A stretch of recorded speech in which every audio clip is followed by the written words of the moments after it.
ভাবুন আপনার পকেটে ৯,৭৪১ টাকা আছে।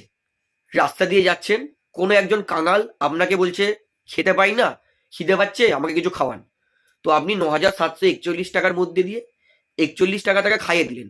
তাহলে আপনার কি খুব ক্ষতি হয়ে যাবে? কারণ তখনও আপনার পকেটে ৯,৭০০ টাকা আছে। তো এটাই বক্তব্য। বাংলাদেশের মিডিয়া চ্যানেল এমন করে বলছে যে ভারতকে যোগ্য জবাব দিয়েছি, ভারতকে তার অকাত দেখিয়ে দিয়েছি, বাংলাদেশ ভারতে টি-20 বিশ্বকাপ খেলতে যাবে না। এটা ইটের জবাবে পাটকেল মেরেছে বাংলাদেশ।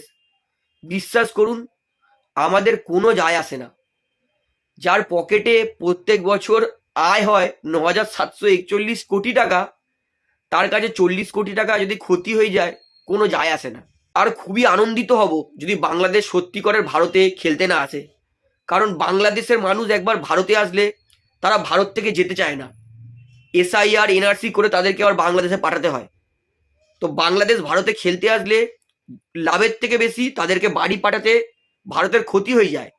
তাই অবশ্যই দয়া করে বাংলাদেশ সঠিক সিদ্ধান্ত নিয়েছেন। যদি আইসিসি বলে যে না খেলতে আসতে হবে, কম সময়ের মধ্যে কোনো কিছু পরিবর্তন করা যাবে না, দয়া করে খেলতে আসবেন না। এটাই আমাদের জন্য বেটার হবে। কারণ বাংলাদেশ খেলতে আসলে যতটা লাভ হয়, তারপরে তারা যে ভারত থেকে যায় না, তারপরে এসআইআর করতে আমাদের আরো বেশি ক্ষতি হয়ে যায়। তো সঠিক সিদ্ধান্ত নিয়েছে। আর বাংলাদেশ মনে করছে যে ভারতে খুব যায় এসেছে। আমাদের কোনো যাই আসে না।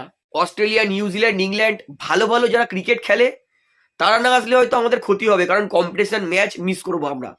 বাংলাদেশের সঙ্গে ভারতের কম্পিটিশন, আমি তো কোনোদিন ভাবিই না যে বাংলাদেশ ভারতকে কম্পিটিশন দিতে পারে। ক্রিকেটে তো ছেড়েই দিন।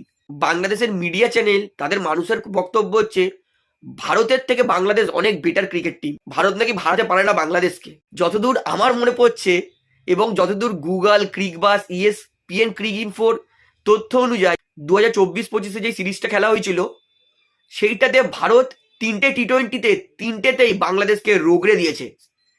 একটা ম্যাচে 133 রানে জিতেছে, টি-20-তে 133 রানে জিতেছে। মানে ভাবুন কেমন রগড়েছে। টি-20-র আরো এক ম্যাচে 86 রানে ভারত বাংলাদেশকে হারিয়েছে। মানে ভাবুন কিরকম করে পিষেছে।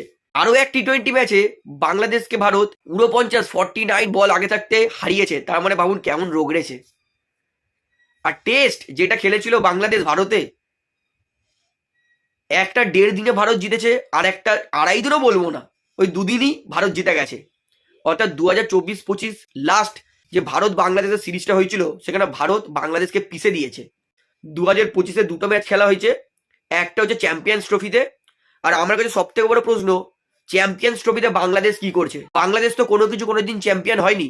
তাহলে কিসের বেসিসে চ্যাম্পিয়ন্স ট্রফিতে বাংলাদেশ সুযোগ পেয়েছে? যাই হোক, 2025-এ 2টোই ম্যাচ হয়েছিল। একটা হচ্ছে চ্যাম্পিয়ন্স ট্রফি, সেখানেও ভারত বাংলাদেশকে হারিয়েছে, এবং এশিয়া কাপ 2025-এ খেলা হয়েছিল, সেখানেও কিন্তু ভারত বাংলাদেশকে হারিয়েছে। অর্থাৎ এইটাই হচ্ছে বাস্তবতা। বাংলাদেশ ভারতে খেলতে আসুক না আসুক, এতে ভারতের কোনো যায় আসে না। মুস্তাফিজুর রহমানের সঙ্গে অন্যায় হয়েছে, এটা আমি মানছি, এবং মুস্তাফিজুর রহমানকে সরিও বলছি।